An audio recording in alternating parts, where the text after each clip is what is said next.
Sarah was a bright and capable young woman, with a degree in marketing from a prestigious university. Despite her achievements, she often felt like something was missing. It wasn't that she lacked talent or intelligence, she had plenty of both, but she struggled with something deeper, a constant need for validation. Every step she took, every decision she made, felt like it required approval from the people around her. Whether it was her colleagues, her friends, or even her family, Sarah felt as if her worth was entirely tied to the way others saw her. Growing up, Sarah was always told to aim for the best and to make everyone proud. Her mother, a strong and independent woman, set high expectations for her, but often these expectations came with sharp criticism. Sarah never felt like she was enough. Her mother would frequently remind her of her potential, but never without adding, "If only you would try harder." These words stuck with Sarah, making her feel like no matter how hard she worked, it would never be good enough. In her professional life, Sarah's struggles continued. She was always the quiet one in meetings, hesitant to speak up for fear of making a mistake. Her colleagues, while friendly, seemed to have more confidence in their abilities, and Sarah couldn't help but compare herself to them. One colleague in particular, John, would often undermine her during group discussions. He made sarcastic remarks about her ideas, and each time, Sarah felt her confidence slip away. Maybe he's right, she thought. Maybe I'm just not cut out for this. Even though Sarah knew she was capable, she couldn't shake the feeling that she wasn't good enough. At work, she would double-check every email, second-guess every presentation, and often spend hours overthinking small tasks. The fear of judgment was paralyzing. When she didn't get a promotion she had been eyeing for months, it felt like her worst fear had come true. John had gotten the promotion instead, and everyone around her congratulated him, while Sarah stood quietly in the background, feeling invisible and defeated. It wasn't just at work that Sarah felt like this. Her friendships, too, seemed to reinforce her feelings of inadequacy. She surrounded herself with people who seemed to have it all together, and whenever she looked at them, she couldn't help but feel like she was falling short. Why can't I be like them? She would ask herself. Her social media feed didn't help either. Her friends were posting about their achievements, their vacations, their perfect lives, and Sarah couldn't escape the feeling that she was falling behind. But the worst part of it all was how her self-doubt began to affect her. She began avoiding opportunities that once excited her, convinced that she wasn't ready or worthy of them. She stopped pushing herself to try new things, because the fear of failure and judgment became too overwhelming. Every decision was clouded by the belief that she had to meet others' expectations in order to be happy or successful. As time went on, Sarah found herself stuck in a cycle of self-criticism. The constant need for validation drained her energy and left her feeling empty.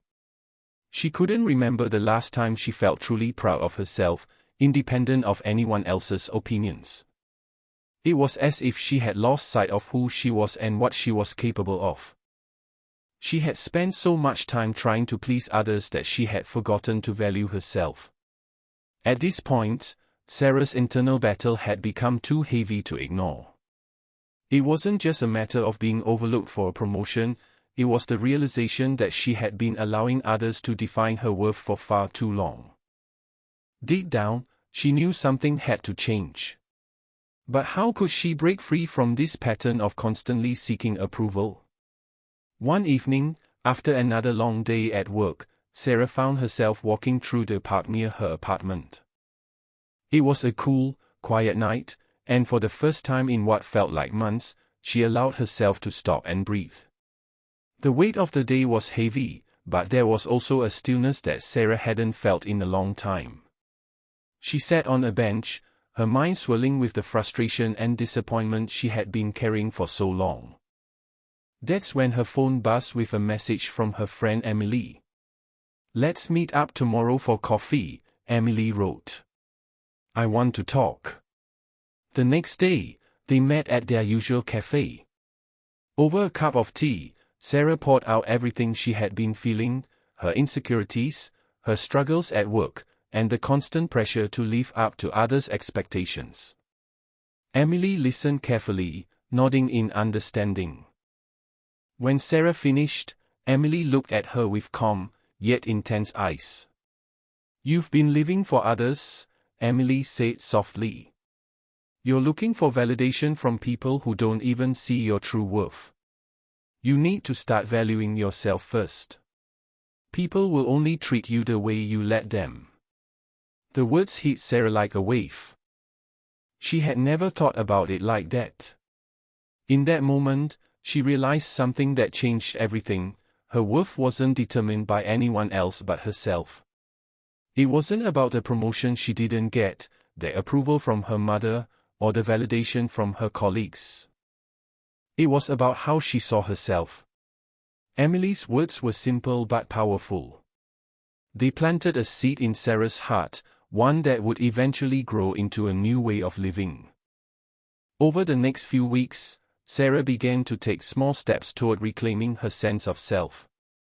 She started by setting boundaries at work. Instead of letting John or anyone else undermine her ideas, she spoke up. It wasn't easy at first, but every time she asserted herself, she felt a little more confident. Her colleagues began to notice the change. They saw her as someone who knew her worth, and as a result, they treated her with more respect. Sarah also took time to focus on her personal growth. She started working on projects she was passionate about, not for the sake of impressing anyone, but because she enjoyed them.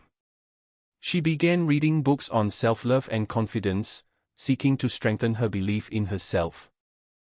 Slowly but surely, her self-doubt began to fade, replaced by a growing sense of self-worth. One day, her boss called her into his office. To her surprise, he offered her the promotion she had been passed over for months earlier. "We've been watching your progress, Sarah," he said. "You've really stepped up, and we see your potential." For the first time, Sarah didn't feel the need to seek validation from him. She accepted the promotion with a calm confidence, knowing that it was something she deserved, not because of anyone else's approval, but because of her own hard work and belief in herself.